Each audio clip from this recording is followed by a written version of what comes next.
right, welcome everyone back to another episode of Innovation Insights.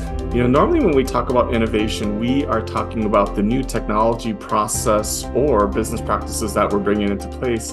But today we're going to talk about something that's really needed regardless of which type of innovation you're trying to work with, and it's change management. So with me today is Diane and Dave from Archos Advisors. And Dave, why don't you kick us off? Tell us a little bit about what you guys do and introduce. Great. Well, first, thanks, Donny, for having us. And we're really excited to join you. We've been looking forward to this. But what is Archos Advisors? We're organizational development consultants.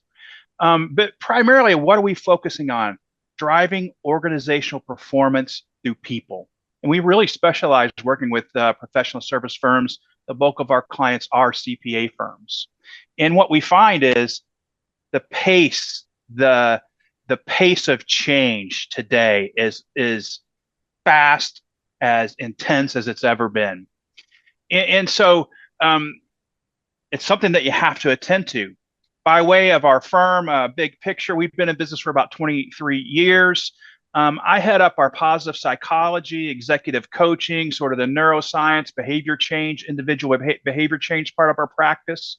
But a lot of my life has been spent in professional and financial services. I was a practice leader for many years in both of a CPA practice, but also within a financial services organization. So have a lot of breadth of experience in having to do these types of changes, implement these types of changes in our organizations. And then I'm Diane Brown. And so, yes, thanks again, Donny, for having us. In working with Dave, I head up our strategy and change management practice. And my passion for that started when I grew up in a CPA firm that doubled in size in a very short period of time. And so not only on the front lines were we feeling the growth pains of that, I quickly raised my hand and ended up with a unique opportunity to shift and become a resource internally to help navigate that growth and that change that we were experiencing with all of our people. So that's sort of where that seed got nurtured with me, was being on kind of the front lines of change in a CPA firm. And then, as Dave mentioned, we established a consulting firm 23 years ago now. And so have been fortunate to be in a position to really help organizations who are working on different aspects of innovation from that strategy and change perspective. Love it. I love it. You guys, actually, your firm's the same age as my firm because we're 23 years old this year too. Yeah. Yeah. So pretty cool that there's those of us that are doing these very different things, but very needed things. Yes. One of the stories I always tell people is, our firm started off as primarily innovation in the technology and process. That's what we were doing a ton of our work in, but some of the things just wasn't going through.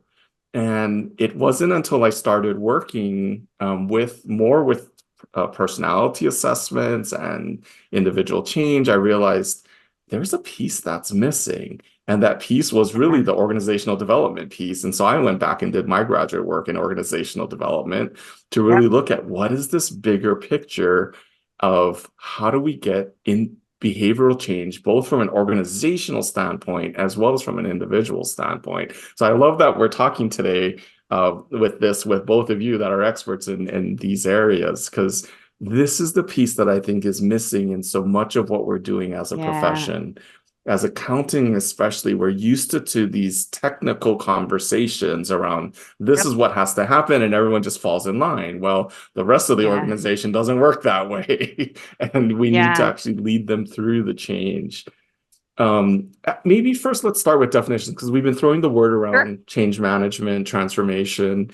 How do you guys see these actually being defined, and especially as you guys as a firm that specializes in this, what am I hiring you to do when I hire you to help me? Yeah, excellent question, Donny. When we look at the term change management, and I'll pull sort of the standard definition right out of the change management standard from the ACMP. And that definition is applying a structured approach to the transition of an organization from its current state, whatever that might be, to that desired future state to drive a desired benefit or drive a specific outcome. And so the way that we changed that, because a lot of people don't interpret the organization as relating to people, but as we've already highlighted, organizations don't change. It's only the people within them that change that really drive some of those results. So change management is ultimately bringing a structured approach mostly to the people side of change to make sure we're supporting people through their own transitions from that current state to that future state, again, to deliver on those results, because we change for a reason. And we always want to make sure that whatever initiative we're setting it up to really drive those outcomes or those results, whether it's growth or performance or something else. The other thing I think that's really important in what you said is oftentimes people start to ask me, why do I need this now? We never needed this before. And the thing I always tell people is when you're going through transformative change, it's a lot more for people to deal with. It's a lot more from a volume standpoint. It's a lot more from I got to wrap my head around this. I got to understand why we're making these changes. Is that kind of consistent with what you guys have experienced? Any kind of stories or anything you can share with us around that? Yeah, I think definitely as firms or organizations, because you have people in your audience who are in both, evolve over time and with growth, things get more complex, right? There are more people involved. Initiatives can be larger. Maybe there are initiatives that have more risk involved with them. And so when you start to advance in terms of that organizational growth or that organizational maturity, you're taking on things that have a lot more significance, or we're trying to drive new and different outcomes. And it's around those types of initiatives that you really want to make sure that you're following that structured approach to set them up for success and adding more structure to them. Whereas if you're just working in an individual department and you're trying to execute a change on your own, there might be elements of change management that you can manage as a part of that, because you know your team, you know the individuals on your team, you know where they need to be supported through that. Whereas in transformative initiatives, you might be touching many more parts of the organization or many different types of people. And so it takes a much more thoughtful and intentional approach. I like that you use that word intention. I use that a lot when when we talk about coming out of the pandemic. It's like, oh, we're hybrid organizations now. We work with remote workers. And I'm like, what have you done to change to that? Like, is this like we just said we're hiring people? Like, there's more to it than that. Can you maybe give us a sense of what's involved in structured change management? Because I think most people think, well, don't I just tell them like this is what we're doing and this is why, and everyone just buys in, right? Isn't it simple? Excellent. Right, exactly. And so when we think about that structure to it, right, and I'm going to relate this back to you kind of said that technical or that accounting mindset, because oftentimes we feel like we've created this crystal clear picture of what that future looks like. So let's just go do it, right? And it's going to be easy to get there. When we're structuring a change, again, almost regardless of size, there are two pieces to it. There's the technical side of the change, which relates to designing, developing, and delivering the solution for whatever it might be. So that might be the process, the technology. It might be putting in place the milestones and the timeline and the charter for the project and what resources are needed or the budget that might be needed. And oftentimes with accountants, we kind of naturally gravitate to that side. It's great to be able to sort of put together a plan and we say we're going to implement this. The other side of the change is often what's most left out, and that is the people side of the change. So we talked earlier about that individual change process and the need to make sure we're supporting and equipping people through the change. Well, the reason for that is because we need to engage their hearts and minds so that they can embrace, adopt, and use that solution that we have put forth. And so that's where we start to be able to deliver the results, because we can have a perfectly executed project plan that delivers a solution, but if nobody uses it or adopts it or embraces it, then we may still not get the results that are intended. So when we talk about a structured approach, we're talking about one, make sure you know where you're going and those outcomes that you're really trying to seek. And then look at what's the technical side? What is the solution or the innovation, to your point, that we need to create to be able to get there?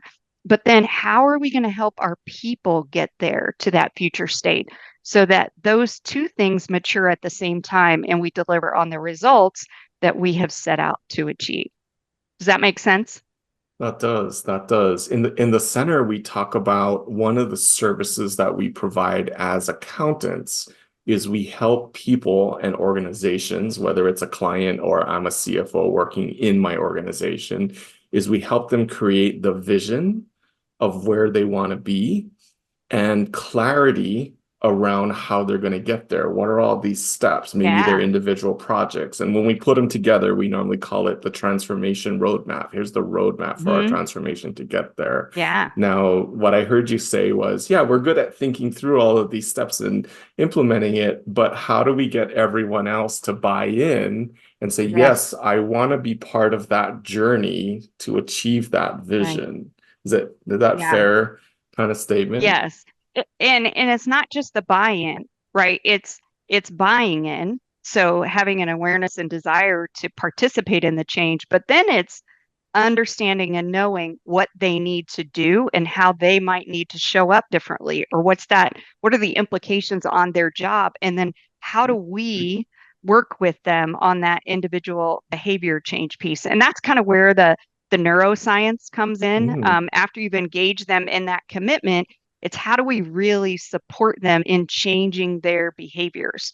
And so that's where the other half of our practice comes in, which is really the individual side of the change. Oh, so I'm curious on that. Now you've thrown a really big word out there. That was a really big and word. and I'm everyone's sorry. gonna Like, go, wait a minute, yes, neuroscience? Like, are we yes, getting in people's sorry. brains? Like, Dave, you gotta Yeah. help us understand this. Well, I don't want to turn this into a neuroscience podcast, but I can simplify it. First, about how did I sort of get here? Well, as we really looked at how do people individually change, maybe let go of an old habit, build a new habit, change what they do day to day at work, we started to dig behind, like, what is behind that? How does that actually happen? Well, if you dig far enough, you'll find out it's really all about cognitive neuroscience and this thing called neuroplasticity, which there's been a lot written. That's a fancy way for saying that the brain literally has the ability to rewire itself based on experience. And so all of us, if we've been in the professional world for a while, working in a CPA firm or in private practice, however we've been doing it, we've got these habits. We've got these sort of well-embedded ways that we operate. If we are actually going to change behavior, we have to achieve what's called neuroplastic change, which is your brain functionally sort of rewiring itself, if you will, based on recent experience. And that's really how you break an old habit, start a new habit. And so at the core of it, while it may sound like, oh, this is really deep science, and there's a lot of research behind it, at the core of it, here's the great news. Anybody is capable of neuroplastic change. It used to be, you think like, oh, as you age, you don't change very well. There's some truth to that, but the fact is anybody can undergo functional neuroplasticity if they take the right steps. And so we try to encourage our firms to follow really what the neuroscience says. And that is, if you're going to be successful at neuroplastic change, to get that new behavior, start that new habit, start that sustainable behavior change long term, there's 4 things you got to do. And they're really straightforward. It's the good news. It takes no brain monitors, no going to a lab and being hooked up to a You got me worried there. EEG, none of that. Okay. No First, wearable technology. yeah, good old fashioned. You set a goal. Yeah, you don't even need an Apple Watch, right? You set a goal. And that goal isn't just the organizational goal. It really comes down to some of the parts of change management science, but there also has to be an individual goal. That person has to have a desire. Just telling them to change or commanding them to change, limited success, right? Second, that goal has to be individualized. Second, there has to be effort. A lot of times when people think about a change project, it's like, okay, here's the change. We're going to training. You're going to get 4 hours of training. Boom, you're done. You're changed. That's just the start. And people don't change. You only start a new habit that way. There has to be some ongoing effort. And the amount of effort is really related to the complexity of the change. How big is it? Right? The third, really straightforward. Um, there has to be repetition. So that training you had at the beginning, it's not just 4 hours and move on. You've got to encourage and have people have individual goals. The way those goals are set need to be clear. There need to be milestones. So they're constantly in small doses getting to that change in behavior, getting to that new habit. And that's really a series of small actions that add up over time. And so, goal, effort, repetition. Here's the beauty. You can undergo functional neuroplastic change in as little as 3 to 6 weeks. Okay, for something that's not incredibly complex. So that could have consisted of some training, having a meaningful goal, setting out some sort of proximal milestones, and then starting those new behaviors little by little. It doesn't take a massive amount, but it has to be repeated. So goal, effort, repetition. The last part of this, the fourth thing is reversal. It's use it or lose it. If you start this new habit and 3 weeks in, it's you're frustrated, it's too hard, leadership isn't supporting you, a lot of people will reverse. They'll revert. They'll go back, right? And so it's either use it or lose it. What we try to counsel people is continue coaching and working with your people through the change to get them to that last sort of it's like a marathon, right? We want to get to the finish line. We don't want to quit halfway in when we're just about to achieve all the success. And I'll say one last thing, and I'll yield the floor. A lot of times in the beginning of a change, we have in our mind, oh, it's going to be this sort of straight line up, right? Slow, gradual. What really happens at the beginning, there's a dip in performance. There's a dip a lot of times in motivation. There's a dip in morale. You have to just anticipate it and work through that to come up to the other side and get the results. Ooh, so many things to take apart there. But I think I want to tie it back into something that Diane said earlier, because Diane brought up the word risk. And this is really what I heard, especially at the end there. What you said is the risk of people not adopting the change, not changing their habits, which is making it really part of what I do. Like they might buy in initially, like, okay, yeah, we'll do it. And then it's like, oh, I'm going to go back to my old way of doing it, right? So not reverting. That's the risks that we are mitigating here. And with this concept of risk, now comes in, I can tie this into also enterprise risk management. Because when I look at enterprise risk management, I'm looking at what is the bigger holistic picture of risk that an organization is facing. And part of that would be non-adoption of change. And so the techniques that we're talking about here is really ensuring that you can get the most value out of whatever initiative or project you're doing, because you're going to get adoption if you follow this structure that we're talking about. Yeah, absolutely. Just to reinforce that, Donnie, when you look at the research around large scale change initiatives, to your point about innovation or transformation initiatives, McKinsey and Company has found that 70% of those large projects fail to meet their objectives, right? They failed to deliver on that value that the organization is looking for. And when you look at the common pitfalls or the reasons they don't achieve the outcomes, it is lack of employee engagement. So lack of behavior, the behavior change by the individuals, lack of management support, lack of accountability. There's so many things on the people side of change that elevate the risk that by being more proactive, intentional, and structured around that people side of change, which is ultimately what change management is, that's what helps you reduce that risk and really elevate your opportunity to deliver the outcomes that you're wanting. And so from a big picture standpoint, that's how change management helps you.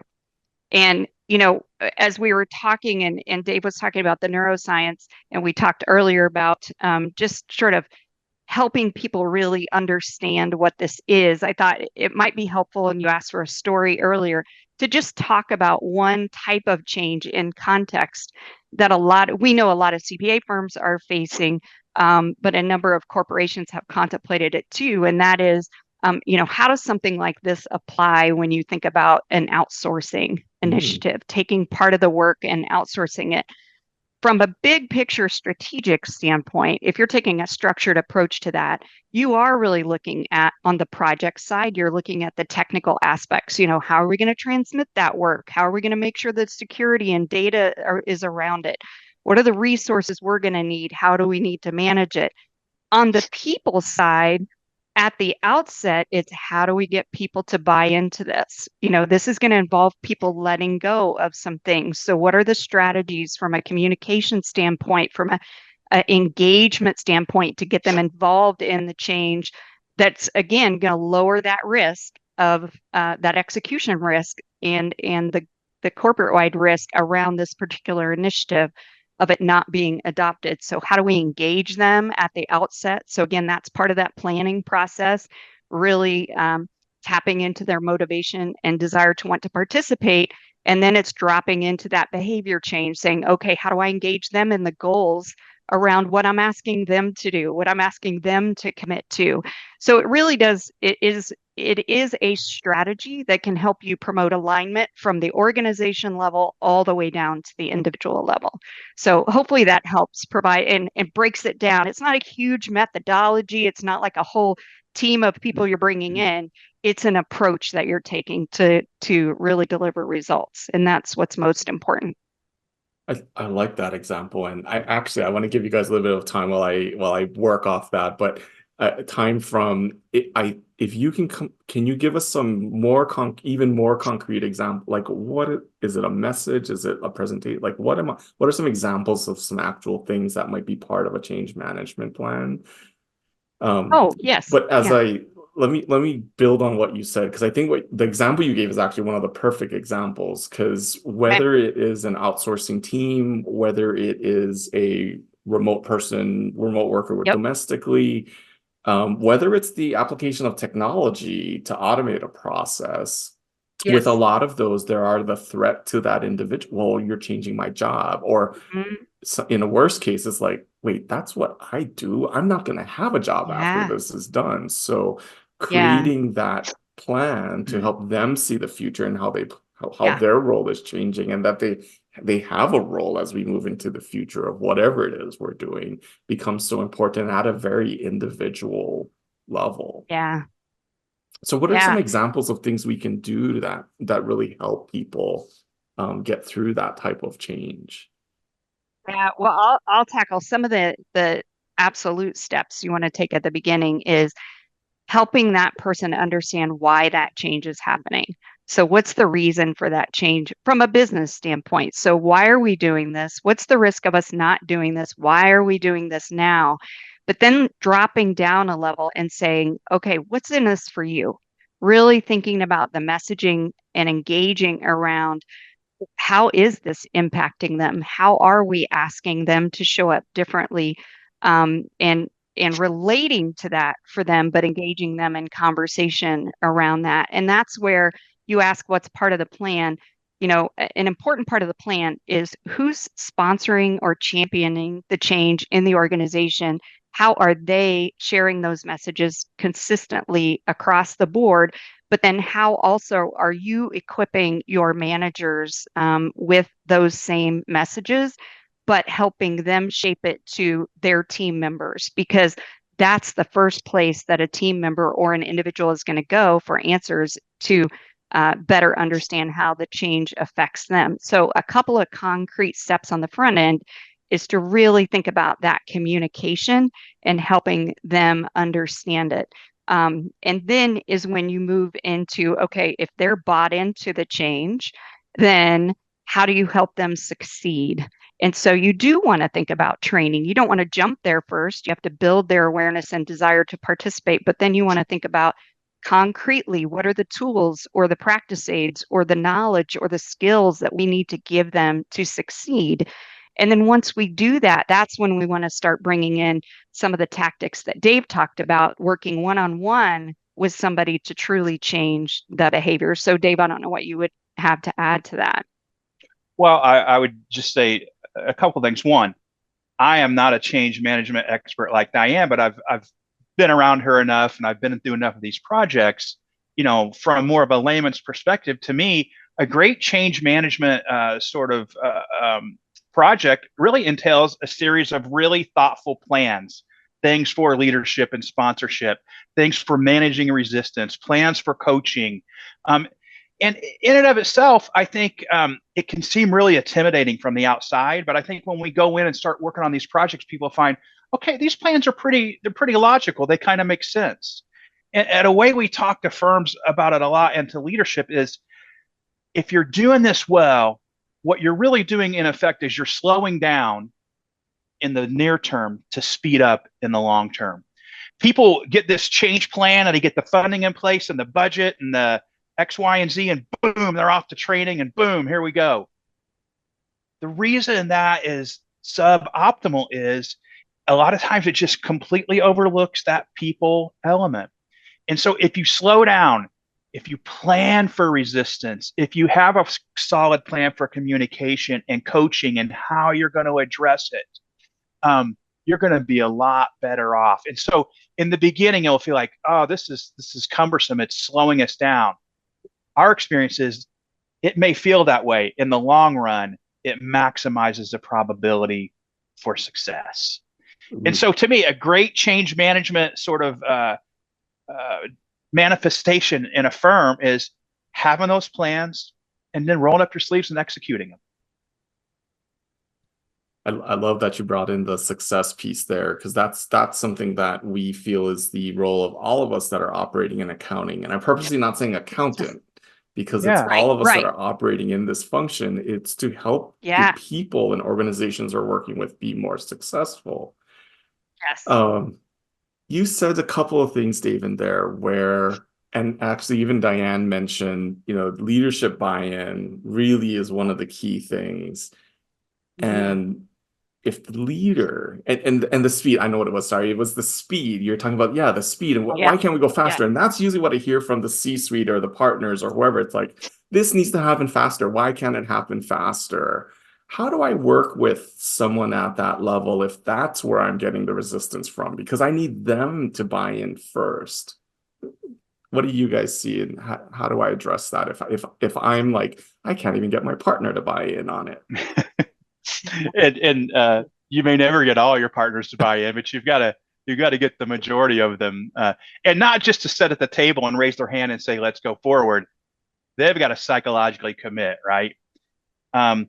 So I'll elaborate, and Diane may have a better way of explaining it, but one of the things we talk to them about is, if you think about each individual change you're undergoing or a transformation, how much of it is dependent on people actually changing what they do, right? Is it 100%? Is it 10%, right? Someone updating the servers behind the scenes over the weekend with a new system may be very modestly any people involved besides a handful. Someone outsourcing, offshoring work in a public accounting firm, that might require almost every professional to do their job differently. And so we get them to kind of scale that and rank that. And the higher the people dependent, it really starts to put a risk factor, right? If it's massively people dependent and you don't have a locked down plan as good or better than your technical change plan for people, I think that's a blinking red light sort of on the dashboard, right? Proceed at your peril. Because human nature is human nature. You're not going to change it. We talk a lot about your best bet is to understand human nature and harness it towards success versus try to ignore that it exists and somehow think you can technically overcome it. You can't. So Diane may have a better way of explaining it, but that's kind of the way we try to get people's attention. I was going to say, when you're at that leadership level, you have to talk in their currency, right? So you have to help them demonstrate, and it goes back to what you talked about earlier. You have to help them understand the risk of not doing change management, right? And so having that conversation around how people dependent is this change really? And if it is significantly, in our experience, when we unpack that conversation with leaders, they'll be like, oh, it's 80, 90, 100%. Like, we have to have people change behavior. And then if you ask them, so how much are we investing in that? I mean, we're investing X amount of dollars in the technology, we're investing X amount of dollars in this, but how much time, energy, and effort are you investing in getting people to change their behavior and setting that up for success? That's when you might get the light bulbs going on to say, oh, okay, wait a minute. Yeah, we really probably need to pay more attention to this part of it because, as you mentioned earlier, it's elevating our risk significantly by just not doing it. The other question that can be asked as a part of that conversation is, okay, what if we don't do anything on the people side? How much of those outcomes, how many of those project outcomes will we achieve if we do nothing on the people side? And so that gap can be a real eye opener for individuals to say, okay, maybe I need to think about this differently. And then the harder conversation that often follows that, Donnie, is like, okay, now I'm on board, I'm psychologically committed, but I don't have to change, right? And so yeah, so oftentimes the harder part and the resistance for leaders themselves is like, okay, I'm willing to go down this path, but oh gosh, does that mean I have to change my own behavior? And it does. And the biggest way we tackle with that, particularly on transformation initiatives, because leaders set the tone. People watch them. Doesn't matter what type of organization it is. They're looking at those clues from those leaders. So that's where we really tried to tackle that one-on-one. It is critically important to have one-to-one dialogues to engage them in the change, to talk about and to surface those things that might be holding them back, giving them pause, just getting those things out on the table, but also talking to them about why their leadership and role modeling is important, why that commitment is important, and what we really need from them. And it's not just a commitment to the project, it's a commitment to the journey and what it's going to take. But having a lot of those types of one-on-one conversations at the outset to really generate some of that buy-in. That totally makes sense to me. That resonates with some of what I've seen too. A lot of times when we lead clients through these transformation journeys, I'll actually go on site and I'll be like, give me an office in your office. Right. And it's it always amazes me how many people don't speak up in the meeting and then come into the office later and you see them close the door and you're like, oh, this is a closed door conversation. Okay, what are we talking about today? Right. Okay. Yeah, that's when your listening ears perk up extra wide, right? Yeah, but usually it is. It's that I'm worried about this, or how's this really going to affect me? And I found, talking them through that really helps finish getting that buy-in, or getting them comfortable with it's okay that you don't know everything or we don't know everything. We're going to work through that. Yeah. And I will tell you, oh, sorry, Dave. Well, and I was going to say, it's also okay that it's uncomfortable. And sometimes change brings anxiety, and that's okay. It's natural. Ignoring it is just going to make it worse. Right. And the only thing I was going to add was your example there, Donnie. That was a strategy in our firm when we were going through so much growth and we were adding in acquisitions. That was one of the strategies we employed because we knew that with those firms merging in, no matter the size, but particularly the smaller firms, that we had to have those opportunities for people in those one-on-one conversations to just surface like what they were thinking about because they didn't want to raise it in front of someone else. But that's just an example of a tactic to support people through change. Excellent. I think you all have done a great job of explaining all of this. Even for me, that is kind of like I do some of this. I'm like, oh, that's a really good way to think of that. Any last words of advice for anyone that's listening? How should they get started maybe, or what should they be thinking about? Well, I would add a couple, and then Diane, I'll let you close it out. But first, one of the things we tell everyone is we don't come in and articulate what the change is, right? And what we tell firms is, in this rapidly changing environment, worry less about what changes you need to make. A core competency you need to get good at is being agile and adept at changing. If you are good at that, it doesn't matter what the actual change is. If you have that skill, that muscle memory, right, that is going to serve you well into the future. It's going to be a competitive advantage. Um, but then to us, it's, when we go into a project, it's really a lot of working with planning, developing some of these plans, communicating with the leaders, thinking through communication, thinking through coaching, thinking through resistance management, and really setting a series of steps in place to help ensure that the firms succeed. So that's kind of how I look at it. And I'll toss it to Diane to sort of close out. Yeah, and I would say that we do all of that in the context of a couple of things. One is really understanding and knowing, like, what is the history of the organization with change. So we work with them up front to really gain an understanding of that. So anybody who wants to embark on this change management journey, I would say step up and step back and first do a little bit of a change audit. It is something that we've done with organizations to really understand their experience around change, looking at projects that have been successful and why, and projects where they missed and why. And the second piece of context is their culture. So it is super important that if you're going to be an organization that succeeds at this pace of change, that you have a culture that supports that. So it's one of the things we tend to look at. We encourage leaders to look at it and say, like, are there things in your culture that truly support the need to be more adaptable? And does it align with your core values? If it doesn't, then you also need to address, in addition to the plans that Dave talked about, you need to address how can we continue to shift our culture, not lose our core, but shift the culture so that we're more agile, adaptable, and resilient, because that's what our business environment is requiring right now. And that's how we're going to be sustainable as an organization. So that's what I would add. You brought in so many additional great words in there. So sustainability as an organization, that really is something that I think all of us are really talking about right now, because how do we know the organization will be sustainable into the future? And that ties in ESG, looking at all different factors in there. Sustainability. Our research on firm success, so we've done this specifically with accounting firms, and we're expanding this to other organization types as well. The number one thing that we saw in there was the leveraging of technology.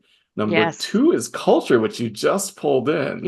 And so I would assert that having change and adaptability, as you both said, as part of that culture is part of that number two strategy there. And the number three is constantly improving and developing our people, which is really what this whole conversation has been about, making sure that people element is in there. You absolutely want to have your people grow with you. You don't want to grow in spite of them, because it's at the heart of the success of your organization. So anything you can do to help that be in alignment is a big lift to the organization. And to your point, again, a big element of that sustainability. So wonderful. If people want to learn more about how to do this kind of stuff, I know you guys speak at conferences and things, but if they want to get in touch with you as well, what's the best way to get in touch with either of you?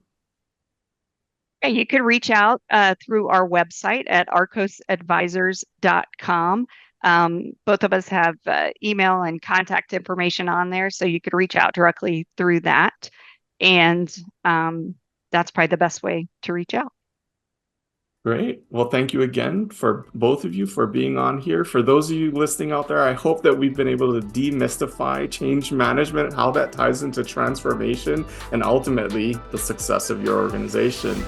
Hope to see you again on another episode of our Innovation Insights. Take care, everyone.